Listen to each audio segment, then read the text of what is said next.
संख्रि हाजो पिकनिक स्पटखौ दिनै जोङो अपेनिं खालामबाय दिनैनिफ्राय दिनै 18 डिसेम्बर आरो 2025 दिनै जोङो जोंनि मानगोनां दरङाजुलि समस्तिनि जोङो बारग' TLCC चेयारमेन बिथांनि थ्रुयै जोङो दिनै अपेनिं खालामनानै लाबाय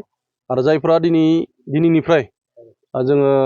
जायफोरा पिकनिक जानो लुबैयो बिथांमोना फैनो हासिगोन आरो जों फैनायनि थाखाय गासै जोङो सुबिदानि थाखाय जोङो डेक'रेसनखिनिखौ जों क्लियार खालामबाय लामा सामाफोरखौ जोङो क्लियार खालामबाय दा बेखौनो आं गासैखौबो खावलायो जे दिनैनिफ्राय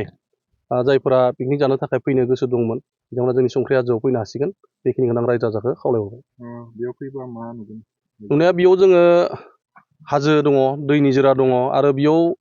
थानानै मोनसे मोजां मोनसे परिबेकखौ मोननो हायो आरो दा बेयाव थानानै जोङो मोनसे गावखौनो माने गुबुन जायगायाव थानाय बायदि मोनसे फिलिंस फैयो आरो गोसोआव आरो गोजोननाय मोनो दा बेयाव फैयोब्ला माने थाब माने थांफिननो गोसो जाया आरो इन्टारेस्टिं जायगा दुगैनायनि थाखाय जोंहा सुबिदा दङ आरो जोङो लोंनायनि थाखायबो जों दैनि थाखाय माने सुबिदा दङ गासैबो बिथिङाव नायोब्ला जोङो जायगाया जोबोद समायना आरो खाथियावनो हाजो दङ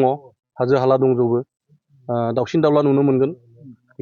माजों फैयोब्ला संख्रि हाजोखौ मोनगोन जोङो डाइरेक्ट